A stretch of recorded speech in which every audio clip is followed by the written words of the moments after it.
நீங்க தான் உண்மையை நேரில் சந்திக்க தேரம் இல்லாம குழம்பிட்டு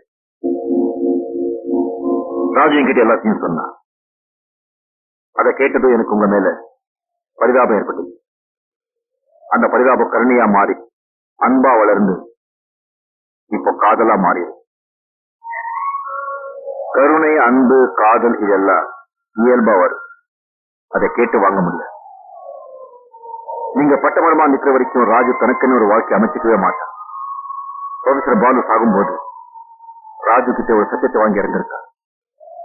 நீங்க ஒரு கல்யாணத்தை பண்ணிக்கிட்டு சந்தோஷமா நிம்மதியா இருந்தாக்கா அவருடைய ஆத்மா சாந்தி அடைகிறது.